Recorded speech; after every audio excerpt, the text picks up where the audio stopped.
सरकार का नाटक फिर शुरू। मजदूरों को अन्य राज्य से अपने राज्य वापस आने के लिए सरकार ने एक ऐप्स तैयार किया है।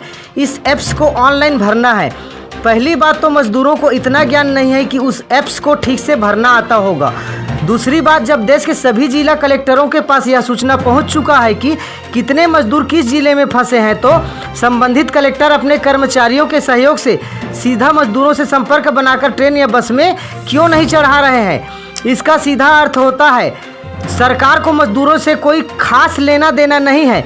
मजबूरी में उनकी समस्या को झेल रहे हैं और मजदूरों को अपना राज्य वापस लाने का ढोंग कर रहे हैं। जनता के पैसों पर ऐश उड़ाने वाले नेताओं और अधिकारियों को डर है कि कहीं मजदूर के संपर्क में आने से उनको कोरोना वायरस कोविड-19 ना हो जाए।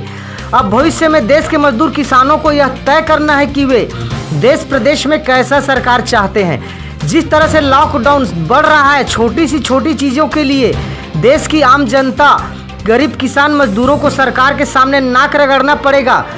जैसी देश की स्थिति अभी दिख रही है और भविष्य में दिखाई देने वाली है, उससे लगता है कि देश की सरकार इतना ही इंतजाम कर सकेंगे जिससे आम जनता सिर्फ जिंदा रह सके।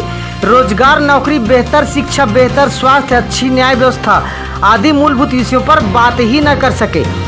इन सब से बड़ी बात हमारे जेहन में यह सवाल कौन रहा है कि जब भारत देश में पहली कोरोना वायरस मरीज केरल की एक लड़की जो चीन के वुहान शहर में मेडिकल की पढ़ाई कर रही थी, वह भारत देश 25 जनवरी 2020 को वापस लौटी। अस्पताल में जांच के पश्चात 30 जनवरी 2020 को कोरोना पॉजिटिव पाई गई। जब भारत देश में संपूर्ण लॉकडाउन 24 मार्च 2020 को हुआ, तो इससे पहले 25 जनवरी से 23 मार्च लगभग 60 दिनों तक देश में किसी भी प्रकार का कहीं पर कोई प्रतिबंध नहीं था। तो कोरोना वायरस मरीज क्यों उस गति से नहीं बढ़ा जिस गति से अभी लॉकडाउन के पश्चात बढ़ रहा है। भारत देश कहीं किसी भयंकर साजिश का शिकार तो नहीं होने वाला है। SRN न्यूज के लिए ओम प्रकाश रात्रे की खास रिपोर्ट। हमारे चैनल को लाइक कीजिए, सब्सक्राइब कीजिए और शेयर कीजिए।